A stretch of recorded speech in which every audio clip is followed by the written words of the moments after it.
Are you ready for World War III? Because that's where we're that's where we're heading. And that is exactly what is going to be happening here real soon. And for the love of God, my goodness gracious, I prayed that you would get saved and get to know who Jesus Christ is. Is Jesus Christ your personal Lord and Savior?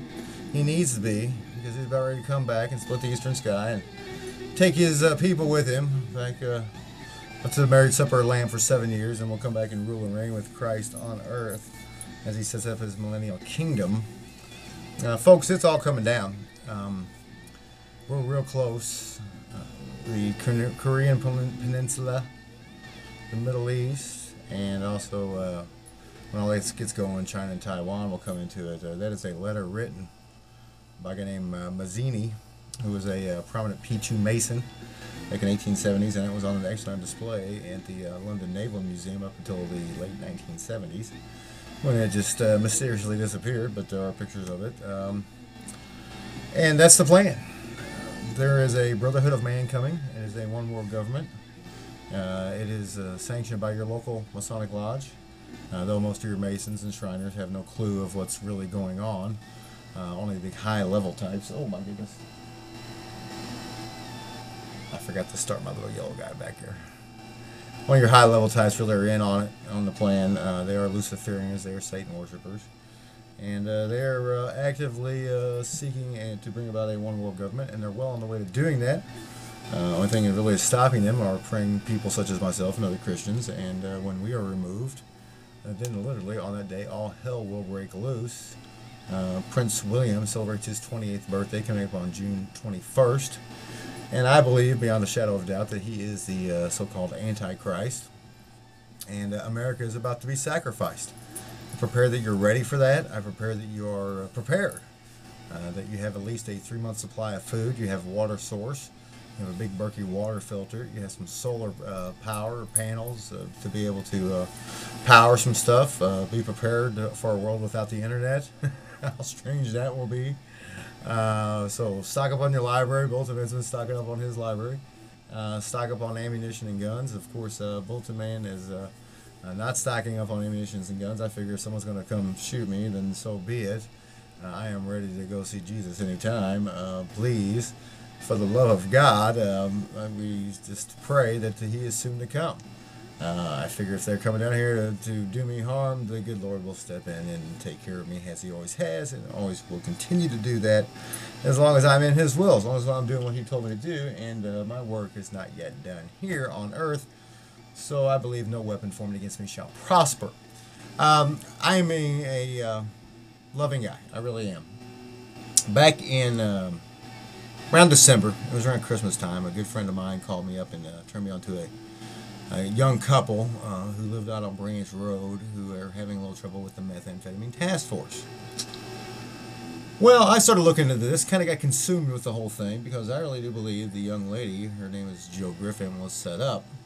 And the question is who set her up?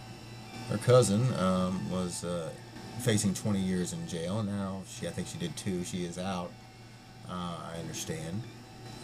But her boyfriend, a guy named Tommy Gallaway, seems to be the culprit behind a lot of this mess stuff. Now, I do believe that still Aaron Harvey and the Jefferson County Methamphetamine Task Force did bring stuff to the Jill's residence, that they set her up.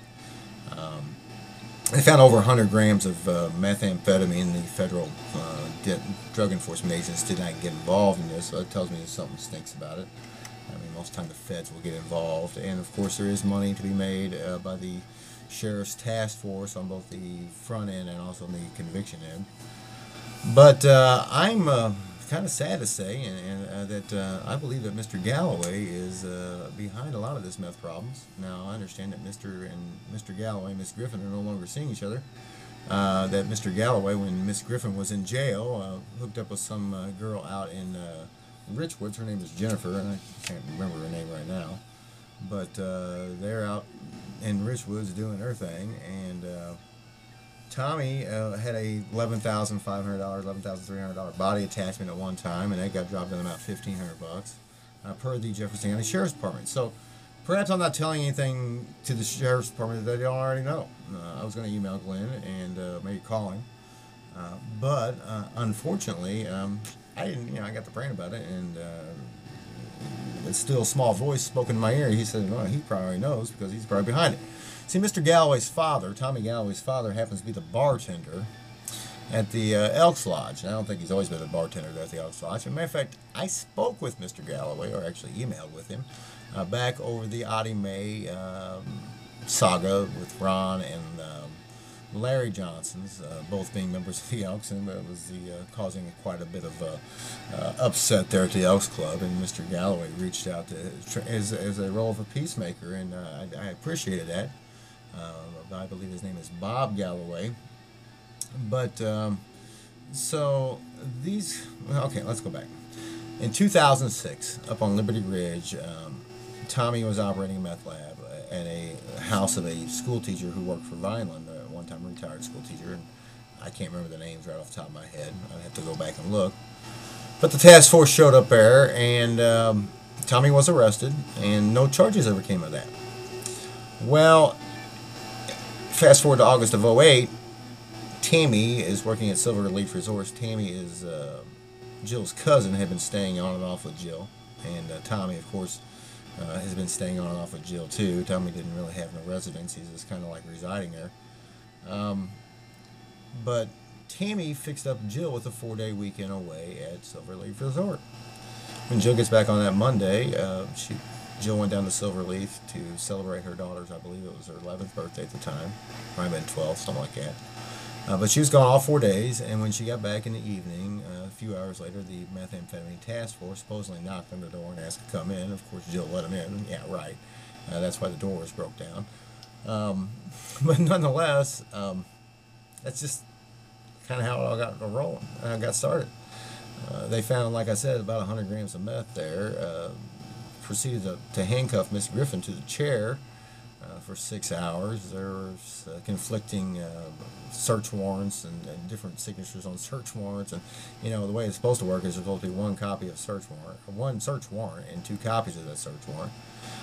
But if you look at the search warrants, Ed Williams' signature is definitely different on one as opposed to the other.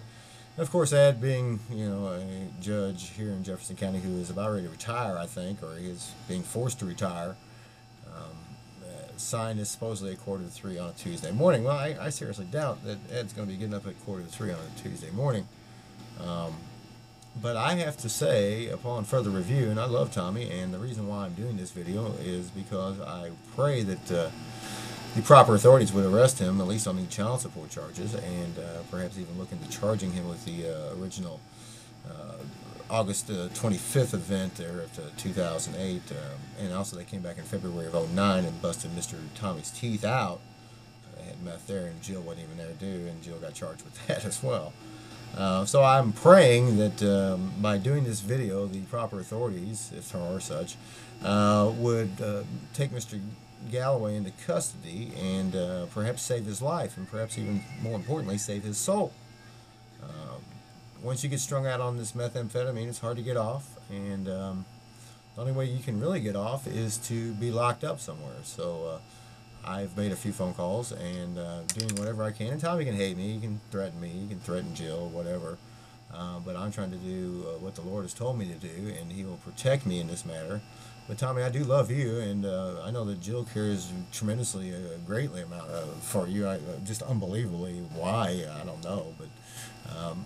But the reason why I'm reaching out to the World Wide Web and the greater Jefferson County area, the Sheriff's Department is particularly Glenn Boyer. Hi, Glenn. How you doing? Is to save your life, young man. To get your soul right and get you off that dope, man. The dope is no good, my friends. It really isn't. And you really got to be careful nowadays with what you're doing. Does the law enforcement community even care? Are they behind all this?